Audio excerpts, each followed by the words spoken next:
MSGBC Media. We help her in the service of God.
Halo, sahabat Ministerial Spouses Jakarta Banten Konvers dan sahabat-sahabat MS dimanapun berada, salam sejahtera bagi kita semua. Edisi kali ini mengambil tema menjadi istri pendeta yang ideal. Menjadi seorang Ministerial Spouses tentu diharapkan dapat menjadi pasangan yang ideal mendampingi pendeta dalam pelayanannya.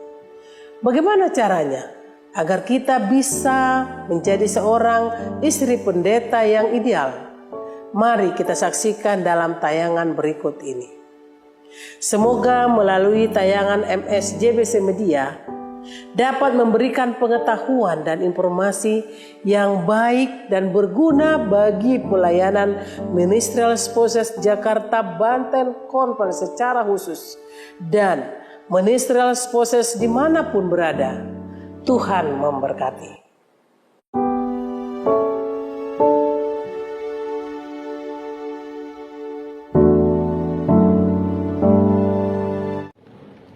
Shalom, sahabat-sahabatku, Ministerial Spouses yang terkasih dalam Kristus dimanapun berada. Pada saat ini, saya akan membawakan sebuah renungan yang berjudul Menjadi Istri Pendeta yang Ideal dalam Pelayanan. Dalam pelayanan gereja, seorang pendeta tentunya tidak melayani sendirian. Seringkali memiliki seorang pendamping yang berperan besar dalam mendukung pekerjaannya, yaitu seorang istri. Nah, bagaimana untuk menjadi istri pendeta yang ideal? Poin pertama, seorang istri pendeta harus memiliki fondasi iman yang kuat, kehidupan doa pribadi, dan membaca firman Tuhan. Iman yang kuat mempengaruhi pelayanan dan keluarga. Seperti tokoh wanita di dalam Alkitab, yaitu Hana. Dia adalah teladan wanita yang beriman. Dia tekun berdoa dan tidak henti-hentinya memohon kepada Tuhan.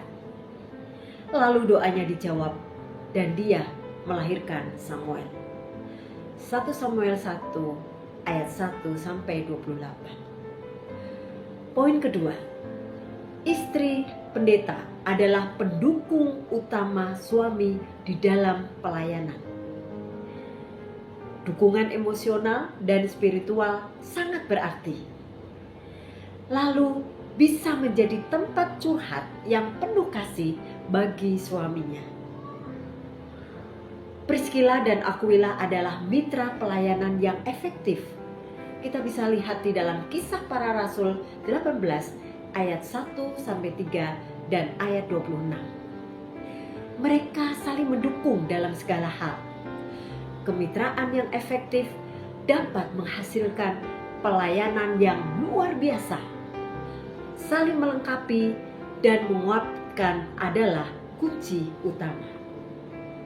Lalu poin ketiga, seorang istri pendeta harus dapat menjadi teladan di dalam keluarga. Membangun keluarga yang berpusat pada Kristus, mengajarkan nilai-nilai rohani kepada anak-anak sejak dini. Kemudian dapat mengelola rumah tangga dengan bijaksana dan kasih, serta memberikan panduan atau contoh yang baik bagi wanita yang lebih tua. Titus 2 ayat 3-5.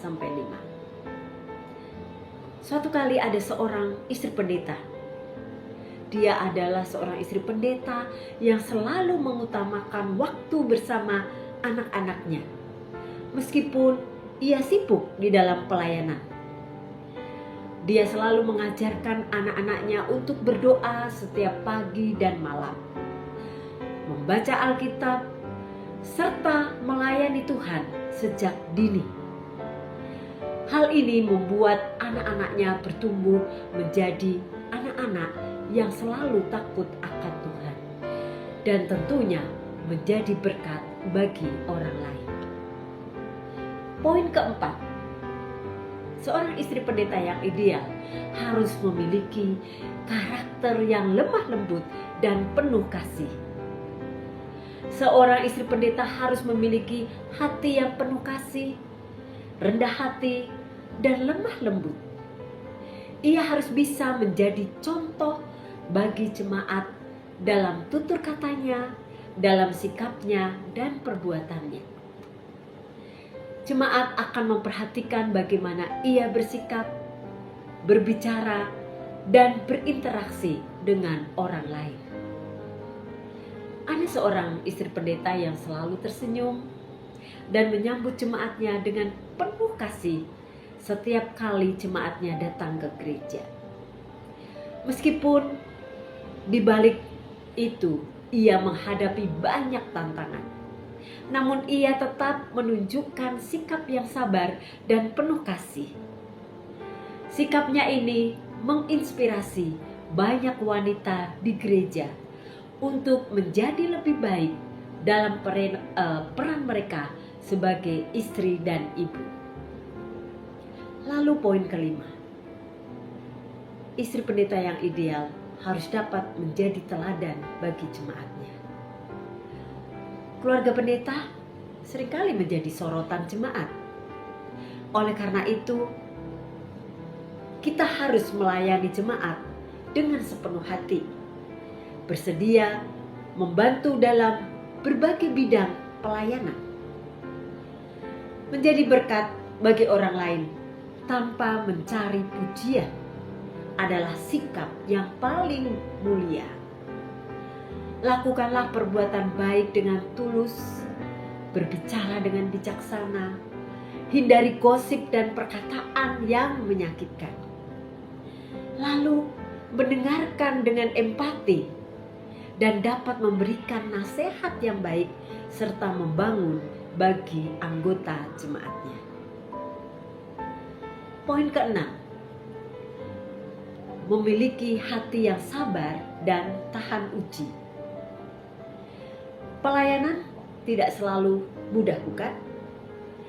Ada saat di mana seorang istri pendeta akan menghadapi kritikan, menghadapi gosip, bahkan fitnahan. Namun, seorang istri pendeta yang ideal harus memiliki hati yang sangat-sangat sabar dan tidak mudah tersinggung.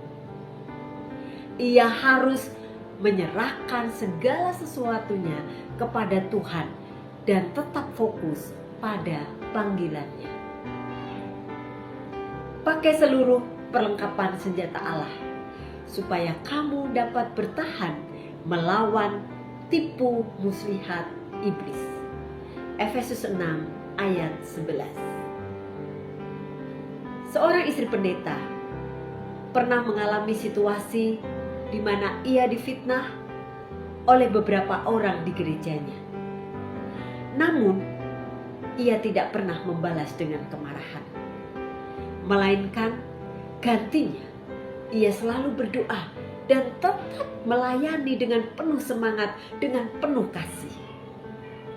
Akhirnya, Tuhan membuktikan bahwa ia tidak bersalah dan membalikkan keadaan menjadi berkat bagi pelayanannya. Wow, luar biasa, puji Tuhan. Poin ketujuh, istri pendeta yang ideal harus menjaga kesehatan spiritual dan fisik. Istirahat yang cukup, luangkan waktu untuk beristirahat dan memulihkan diri. Jangan lupakan kesehatan diri sendiri. Jaga kesehatan fisik dengan berolahraga dan tentunya makan makanan yang sehat. Karena tubuh yang sehat akan mendukung jiwa yang sehat. Isi diri kita dengan hal-hal yang positif dan membangun. Hindari hal-hal yang tentunya merusak kerohanian kita. Sahabat-sahabatku, ministerial spouses yang terkasih dalam Yesus Kristus, apa yang menjadi kesimpulan renungan saat ini? Menjadi seorang istri pendeta bukanlah tugas yang mudah, tetapi merupakan sebuah panggilan yang sangat mulia. Seorang istri pendeta yang ideal memiliki peran yang sangat penting di dalam pelayanan. Jadilah teladan yang baik bagi jemaat. Terus bertumbuh dalam iman dan pengetahuan, karena Tuhan akan memberikan kekuatan dan hikmat. Hidup sesuai dengan panggilan yang mulia ini.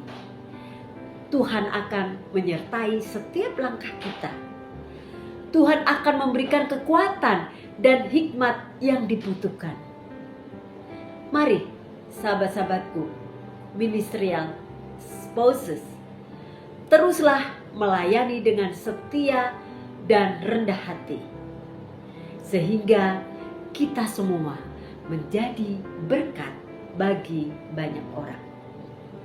Tuhan memberkati kita dari sekarang sampai selama-lamanya. Amin.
Shalom sahabat-sahabat Ministerial Spouses dimanapun berada.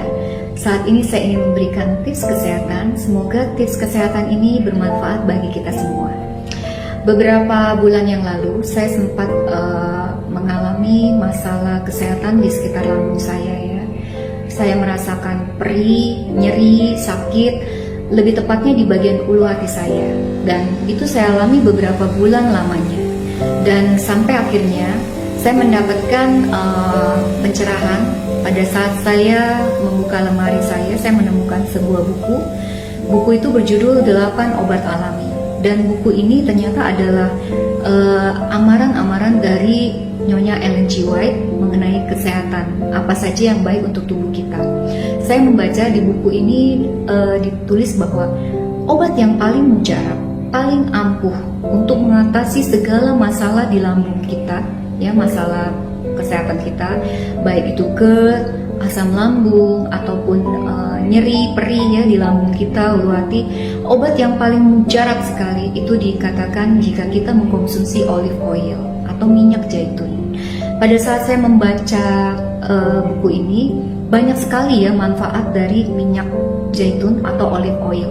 Bukan hanya untuk sekitar lambung kita ya, keluhan lambung, tapi juga untuk orang yang kurang lancar BAB, untuk orang yang sembelit ya, dan juga untuk penyakit jantung ya, untuk menjaga jantung kita, dan juga untuk orang yang menjaga tekanan darah ya, misalnya hipertensi, itu sangat baik untuk kita mengkonsumsi olive oil atau minyak zaitun. Pada saat saya membacanya, saya mulai mempraktekkan. Saya konsumsi setiap hari. Saya minum secara langsung, saya tuang ke sendok, 1-2 sendok saya minum. Terkadang juga saya campurkan ke dalam salad ya, salad buah, sayur. Saya mulai menjalani itu sampai beberapa waktu kemudian penyakit saya sekitar lambung ini sembuh. Puji Tuhan, saya sangat senang sekali karena manfaatnya benar-benar saya rasakan gitu ya. Dan saat itu saya juga memberikan tips ini kepada orang-orang sekitar saya, baik keluarga, baik juga teman-teman, dan puji Tuhan mereka juga merasakan manfaat yang sama seperti yang saya alami. Dan sempat ada yang bertanya kepada saya, apakah ini aman kalau kita konsumsi setiap hari? Karena bentuknya olive oil ini minyak ya, apakah tidak akan menimbulkan sakit kolesterol seperti itu? Dan saya berkonsultasi kepada dokter. Dokter mengatakan bahwa olive oil sangat aman untuk kita konsumsi setiap hari, karena olive oil adalah minyak yang baik untuk tubuh kita, yang memang diperlukan untuk organ-organ tubuh kita. Jadi kalau kita mengkonsumsinya, kita akan merasakan manfaat kesehatan bagi tubuh kita. Sekian tips yang bisa saya bagikan di hari ini. Adalah doa dan harapan saya agar kita semua dalam keadaan sehat. Tuhan kiranya selalu memberkati.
kita semua.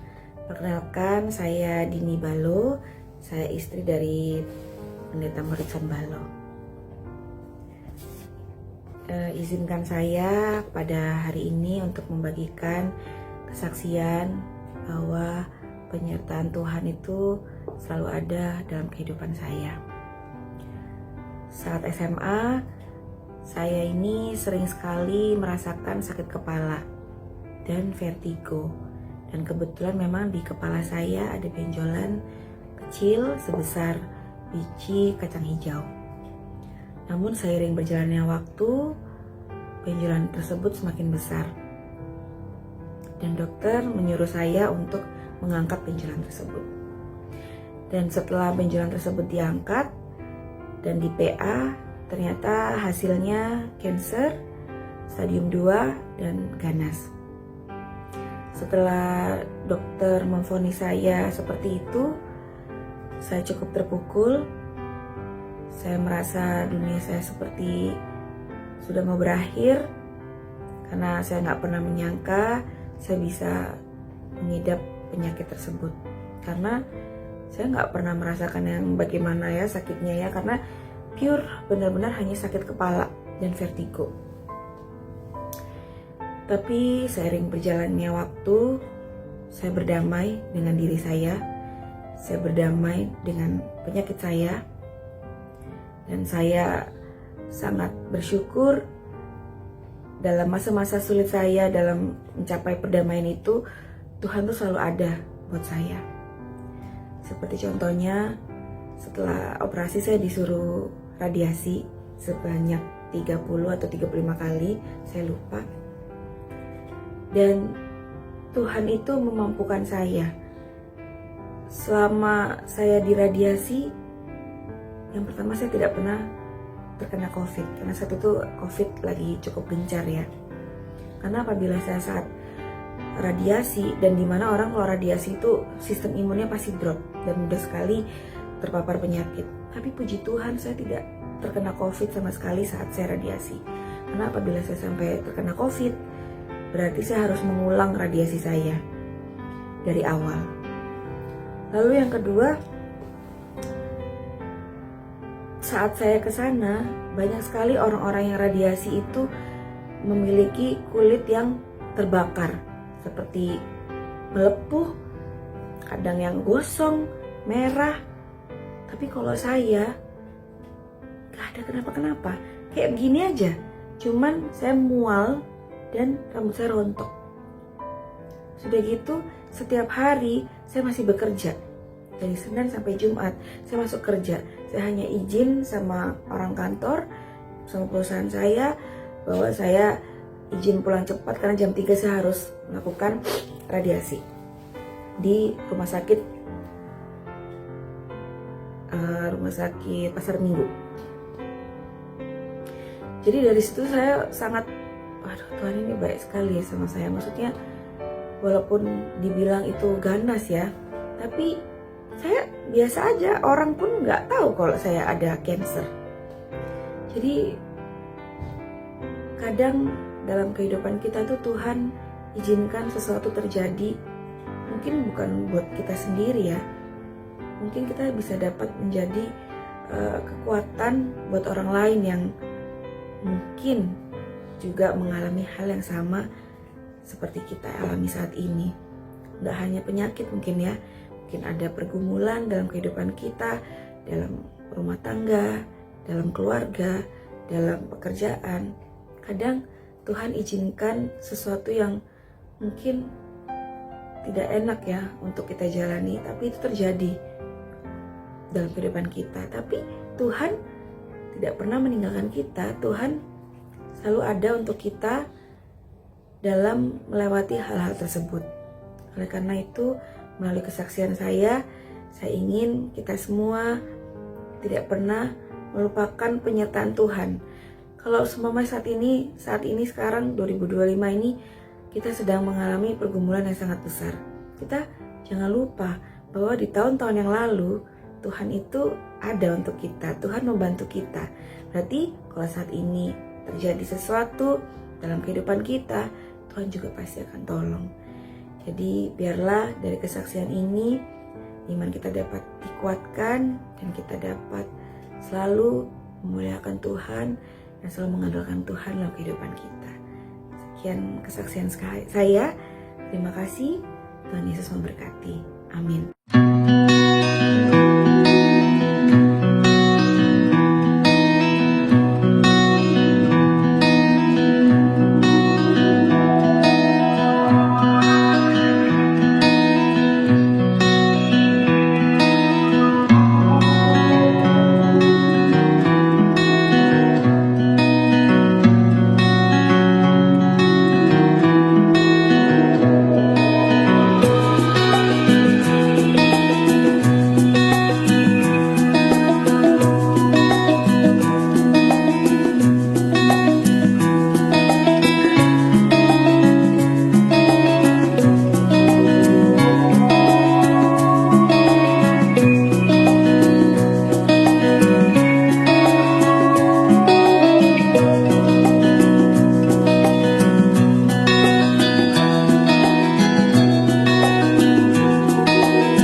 MSGBC Media, the helper in the service of God.